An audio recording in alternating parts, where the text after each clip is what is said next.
आज 21 मार्च 2024 है और आज अंतर्राष्ट्रीय नस्लीय भेदभाव उन्मूलन दिवस है। यह यूनाइटेड नेशंस के द्वारा शुरू किया हुआ दिवस है, जो कि दक्षिण अफ्रीका में हो रहे नस्लीय भेदभाव के खिलाफ में शुरू हुआ था।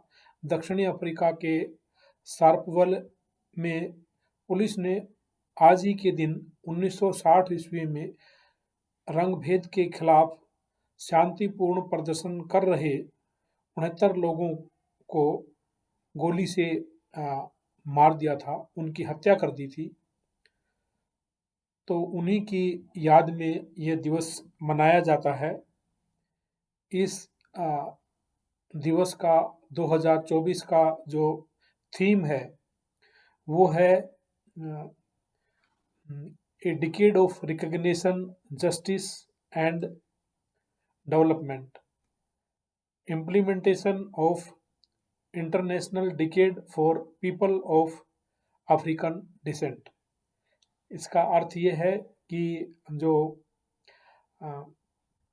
दक्षिण अफ्रीकन के जो लोग हैं उनके अस्तित्व, न्याय और विकास और उसको इंटरनेशनल डिकेड को लागू करने के लिए है कि जो दक्षिण अफ्रीकन मूल के जो लोग हैं उन लोगों के खिलाफ में जो नस्लीय जो भेदभाव होता है या इस तरह का जो भेदभाव पूरी दुनिया में कहीं पर भी होता है, जैसे कि भारत में जो जातीय जो भेदभाव होता है, इस तरह के भेदभावों को समाप्त करना और जो लोग इस भेदभाव के खिलाफ में संघर्ष कर रहे हैं उन लोगों के संघर्ष में सहयोग देना।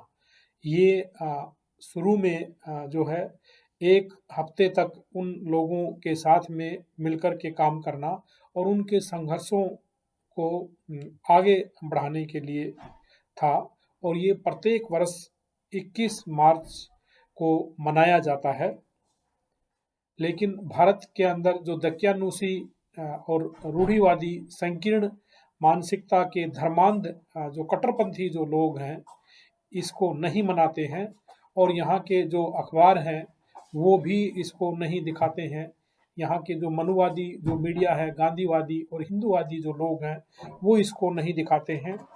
वो लोग उसी इजराइल को सपोर्ट करते हैं जिसने आज ही के दिन 90 लोगों की हत्या कर दी है, जो कि आज के टाइम्स ऑफ इंडिया के अंदर इसको दिखाया है, जिसने उसने खबर बनाई है कि इजराइल किल्स 90 गनमैन इन अल सिफिया हॉस्पिटल रेड।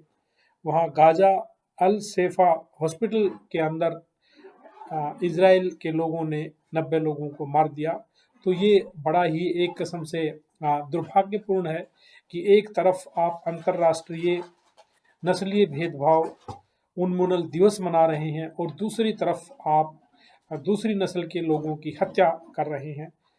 वैसे ये जो दिवस मनाने की जो परंपरा है ये सभ्य लोगों की एक परंपरा है, जिसके अंदर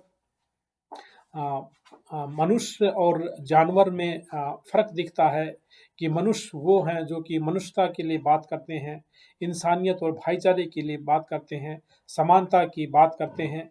और इसीलिए वहाँ पर जो प्रिंसिपल ऑफ इक्वलिटी को उन्होंने बताया, उन्होंने ये बताया कि सभी जो मनुष्य हैं वो समान है, और सुपीरियरिटी का जो कॉन्सेप्ट एक किस्म से बुलशिट है, ये मूर्खतापूर्ण चीज़ है, और इसका सभी को इसका विरोध करना चाहिए और इसमें मॉरली इसको कंडेम करना चाहिए, और ये अनजस्ट है। लेकिन जो भारत जैसे जो देश हैं और यहाँ की जो सरकारें हैं उनको ये चीज़ें समझ में नहीं आती हैं। तो जो बुद्धिजीवी जो लोग हैं, जो संवेदनशील जो लोग हैं, भारत के अंदर लोग हैं और दुनिया के अंदर लोग हैं, इनको इस पर चिंतन करना चाहिए। वैसे भारत के अंदर हम देखते हैं कि जिस व्यक्ति ने भारत के संविधान को बनाया, वो यहाँ पर भेदभाव के शिकार थे, वो कास्टिज्म के शिकार थे, कास्ट डिस्क्रिमिनेशन के शिकार थे, और आज भी उनका जो समाज है वो इस डिस्क्रिमिनेशन का शिकार है। और ये जो डिस्क्रिमिनेशन कोई और नहीं कर रहा है, वो यहाँ की सरकारें कर रही हैं, यहाँ का प्रशासन कर रहा है, और यहाँ के कोर्ट्स कर रहे हैं। और यही कारण है कि चाहे ये जो कास्ट डिस्क्रिमिनेशन है, ये एक अपार्थीड है, जैसे कि दक्षिण अफ्रीका के देशों के अंदर होता था। आज भी हम देखते हैं कि बहुजनों की जो कॉलोनियां हैं, जो शेड्यूल कास्ट के जो लोग हैं, वो कास्ट डिस्क्रिमिनेशन के शिकार हैं। गांव से बाहर उनकी कॉलोनियां होती हैं, और वो यहाँ पर जो रेशियल डिस्क्रिमिनेशन की तरह ही कास्ट डिस्क्रिमिनेशन के शिकार रही हैं। और जो ये शिकार करने का जो खेल है, ये सरकारें करती रही हैं, ये ब्यूरोक्रेट करते हैं, और यहाँ की जुडिशरी करती हैं। क्योंकि जब इनके मामले वहाँ पर जाते हैं, तो ये बिल्ली की तरह से दूध की रखवाली जो बिल्ली बैठ जाती है, इस तरह से इनके न्याय देने में बैठ जाते हैं, और ये सालों सालों उनको न्याय नहीं देते हैं। वो मर जाते हैं लेकिन न्याय नहीं देते हैं। ज़्यादातर जो मामले जो हैं, वो चाहे डीसी की कोर्ट हो, एसडीएम की कोर्ट हो, मजिस्ट्रेट की कोर्ट हो, लोअर कोर्ट हो, हाई कोर्ट हो, सुप्रीम कोर्ट हो, ये मुस्लिम लोगों के, शेड्यूल कास्ट लोगों के मामले हैं। और इन्होंने जो यहाँ पर जो कास्ट डिस्क्रिमिनेशन के जो शिकार हुए, वो मामले ऊपर पहुंचे हों, चाहे वो यहाँ पर लोकल जो गूंस हैं, जो वो लैंडलॉर्ड्स हैं, या फिर जो ऑफिस के अंदर जो कमिश्नर हैं, डायरेक्टर हैं, उन्होंने किए हुए हैं। और उनके खिलाफ में जब ये लोग जाते हैं तो इनको कोई न्याय नहीं मिलता है। तो भारत एक कास्टिस्ट कंट्री है, यहाँ पर कास्ट डिस्क्रिमिनेशन होता है। उदाहरण के तौर पर मैं बताना चाहता हूँ कि यहाँ गुड़गांव के अंदर जो मजदूर औषधालय हैं, उनके अंदर जो हैं, या फिर दूसरी जगहों पर जो चिकित्सक हैं, जो मेडिकल ऑफिसर्स हैं, उनके साथ भेदभाव होता है, और उनको यहाँ पर कोई प्रमोशन नहीं मिलती। यहाँ तक कि चपरासी को भी प्रमोशन मिल जाती है, लेकिन चिकित्सा अधिकारियों को प्रमोशन नहीं मिलती है, और उनको केवल चिकित्सा अधिकारी के रूप में ही उनको रिटायर कर दिया जाता है। जैसे गुड़गांव के अंदर ईएसआई डिस्पेंसरी के अंदर एनडी खनगवाल का उदाहरण है। इसी तरह से अभी फिलहाल के अंदर एक रामनिवास दहिया नामक एक चिकित्सा अधिकारी हैं, जिनको प्रमोट किया गया था, काफ़ी सीनियर डॉक्टर थे, लेकिन उनको फिर से डिमोट कर दिया, और किसी भी यहाँ पर चिकित्सा अधिकारी के साथ ऐसा नहीं किया, क्योंकि वो शेड्यूल कास्ट से हैं। तो ये कास्ट डिस्क्रिमिनेशन इसी तरह से यहाँ ब्यूरोक्रेट्स के लिए है। जब ब्यूरोक्रेट्स की पोस्टिंग की जाती है, तो उनको दूर दूर पटक दिया जाता है, और उनको अनविलिंग पोस्टिंग दी जाती है, जबकि दूसरे लोगों को, जो नॉन शेड्यूल कास्ट के जो लोग हैं, उनको उनकी इच्छा के अनुरूप पोस्टिंग मिलती है। उनको मलाईदार पोस्टिंग, प्लम पोस्टिंग मिलती है। और ये इस तरह का जो डिस्क्रिमिनेशन, कास्ट डिस्क्रिमिनेशन है, ये एक किस्म से यहाँ पर रेशियल डिस्क्रिमिनेशन से ज़्यादा है। क्योंकि जो रेशियल डिस्क्रिमिनेशन से जो लोग हैं, उनकी यूनिटी हो जाती है, उनकी कलर से उनकी यूनिटी हो जाती है।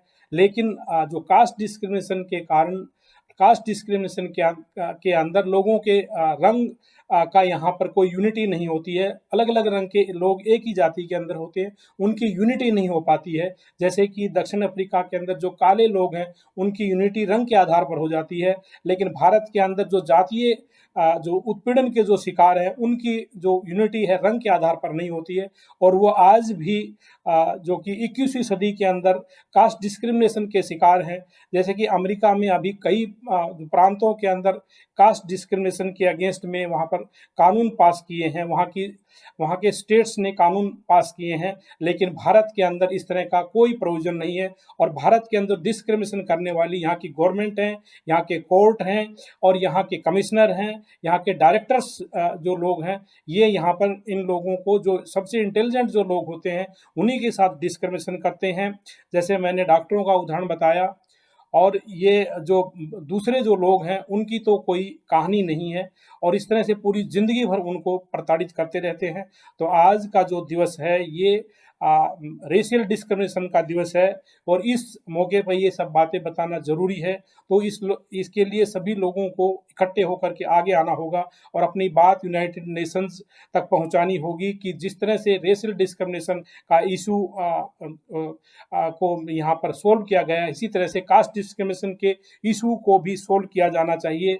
जैसे कि हम देखते हैं कि अभी भारत के अंदर शायद ही शेड्यूल कास्ट के अंदर कोई जातियां हों जो कि अपनी जाति के प्रति गर्व करता हो, जबकि यहाँ पर भारत का जो आर्टिकल 15 है, जिसके अंदर ये लिखा हुआ है कि किसी तरह की जाति का, रंग का, क्षेत्र का, जन्म के पैदा होने के आधार पर कोई भी किसी आधार पर भेदभाव नहीं होगा। लेकिन यहाँ पर जो चंद जो नॉन शेड्यूल कास्ट के जो लोग हैं, वो अपनी जातियों को दफ्तरों में लिखते हैं, चाहे वो अधिकारी हों, चाहे न्यायाधीश हो, चाहे मंत्री हों, और अपनी जाति को गाड़ियों पर लिखते हैं और यहाँ पर चौड़े होकर के चलते हैं। जबकि दूसरे दो लोगों से जब इस बारे में बात की जाती है तो उनको डरा दिया जाता है और उनको धमकाया जाता है। तो ये जो कास्ट डिस्क्रिमिनेशन है, ये रेशियल डिस्क्रिमिनेशन से भी बड़ा है, क्योंकि इसकी कहीं पर भी चर्चा नहीं हो रही है और इसको बढ़ावा देने वाले लोग और इसके आधार पर भेदभाव करने वाले लोग यहाँ की जो फंडामेंटलिस्ट जो गवर्नमेंट्स हैं वो हैं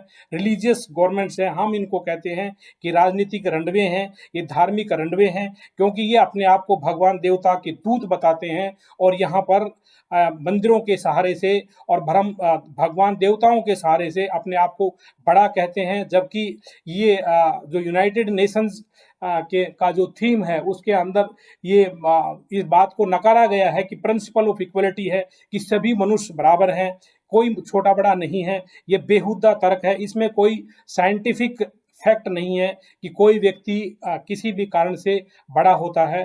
तो आज जो 21 मार्च का जो दिवस है, जिसको अंतर्राष्ट्रीय नस्लीय भेदभाव उन्मूलन दिवस के रूप में मनाया जाता है, ये सारी बातें बताना जरूरी है और इन सब बातों को जानना, इन जो मैंने आपको तथ्य बताए हैं, जानकारी दी है, इसको वेरीफाई करना जरूरी है और इसके बारे में इसका जो समाधान हो सकता है उसके बारे में सोचना और सब लोगों को मिलकर के चलना और इसी दिवस से प्रेरणा लेकर के भारत के अंदर भी जो कास्टियस डिस्क्रिमिनेशन है उसको समाप्त करने के लिए और यहाँ की जो फंडामेंटलिस्ट जो गवर्नमेंट्स हैं, जो यहाँ की रूढ़िवादी और जो यहाँ की जो धार्मिक कट्टरपंथी के जो लोग हैं, जो यहाँ के संविधान को लागू नहीं होने देते हैं और जो मानवीय जो इक्वलिटी है उसको यहाँ पर लागू नहीं होने देते हैं और इस देश के संविधान को सही ढंग से लागू नहीं होने देते हैं, उसके खिलाफ में सब लोगों को संघर्ष करना जरूरी है। सब लोगों को एक होकर के आना जरूरी है। इसी के साथ मैं सबको साधुवाद करता हूँ। सबको जय भीम, जय भारत, नमो बुद्धाय। मैं डॉक्टर R.K. बोध, सोशल एक्टिविस्ट, दिल्ली। इस वीडियो को ज़्यादा से ज़्यादा शेयर करें, लाइक करें, कमेंट करें। धन्यवाद।